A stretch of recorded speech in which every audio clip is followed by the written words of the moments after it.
จังซั่นสิมาเว้าถึงเนาะสบู่ซาลีน่าเนาะสบู่ซาลีน่าตอนนี้ก็คือยังบ่หลายเด้อทุกคนเด้อยังบ่หลายยังอยู่ประมาณ20ก่อนนี่แหละทั้งตัวแทนยังแน่เนาะแล้วก็อดใจท่านำกันเพราะว่าเวลาเขาจะผลิตเนาะเขาก็ต้องได้จองคิวเลยเพราะว่าโรงงานเพิ่นจะขึ้นคิวให้เฮานะทุกคนเนาะจะขึ้นคิวให้เฮาเนาะคือตอนนี้ก็คือสบู่ซาลีน่าใส่ดีใส่คักเด้อไปใส่ก็ว่าคักไปใส่ก็ว่าเห็นผลภายใน3-7วันเด้อทุกคนเด้อ3-7วันบ่เบิดก่อนก็เห็นผลนะเด้อทุกคนเด้อไปสิว่าเป็นสิวเป็นฝ้าหน้ากาหน้าดำหน้าแดงสิวใหญ่เฮ็ดใส่หยังก็บ่ดีใส่หยังก็บ่หายมาลองเปิดใจใส่สบู่ซาลีน่าจังซั่นเด้อแล้วก็อดใจรอท่านำกันเนาะตอนนี้ขายย่อยก็คือเรท5เรท10มันมีอยู่เนาะเพราะว่าสบู่ยังบ่หลายเด้อทุกคนเด้อแต่สำหรับว่าเรท50เรท100อีหยังนี่ก็รออดใจรอนำกันเด้อเพราะว่าจะเป็นกลางเดือนที่12เนาะหรือว่าเดือนธันวาเนาะเพิ่นจะขึ้นคิวให้ผลิตให้เนาะล็อต2ไปต่อล็อต2เด้อทุกคนล็อต2นี่จะออกมาอยู่ในประมาณ500ก่อนเนาะ500ก่อนแล้วก็เปิดจองเด้อทุกคนเด้อเปิดจองทั่วประเทศลาวเนาะเริ่มตั้งแต่10ก่อนขึ้นไปเนาะเริ่มตั้งแต่10ก่อนขึ้นไปก็สามารถเป็นตัวแทนได้กำไรคักกำไรแสบเด้อทุกคนเด้อใครที่ว่าสนใจทักหาจัดสรรเลยเนาะใครที่ว่าอยากมีรายได้เสริม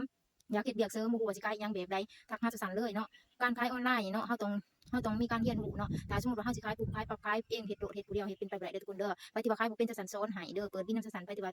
ขายบ่เป็นจัดสรรสอนให้เนาะเริ่มจากการสร้างเพจการโพสต์การรีวิวการสร้างคอนเทนต์หยังต่างๆจัดสรรรับเฮาจัดสรรจะบอกเบิดเนาะถ้าไปที่ว่ามาเปิดบินนำจัดสรรเนาะเริ่มแต่10ก่อนขึ้นไปเปิดจองได้เด้อกลางเดือนที่12หรือว่ากลางเดือนธันวาแม่นสบู่จะมาฮอดในล็อต2 500ก่อนเด้อทุกคนเด้อไปที่ว่าสนใจอยากเป็นตัวแทนอยากมีรายได้เสริมทักหาจัดสรรได้เด้อ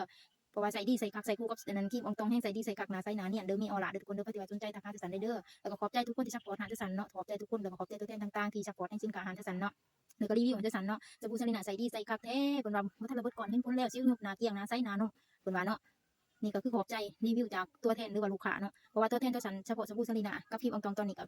เฉพาะครีมอองตองแม่นตัวแทนทั่วประเทศลาวเลยเนาะบัดนี้สบู่ซาลีน่านี่ตัวแทนกำลังได้ประมาณ10ปลายคนนี่แหละทุกคนเนาะบ่ว่าจะเป็นนครหลวงเชียงกวางหลวงพะปรางหยังก็ตามแต่ขอบใจทุกคนที่ซัปพอร์ตจัดสรรเด้อมีแต่ว่าอดใจรอนำกันกลางเดือนที่12แม่นล็อต2จะออกมา500ก่อนเด้อเปิดจองเด้อทุกคนเปิดจองตัวแทนขายทั่วประเทศลาวกำไรงามๆแซ่บๆเด้อทุกคนอย่าลืมซัปพอร์ตจัดสรรให้เด้อ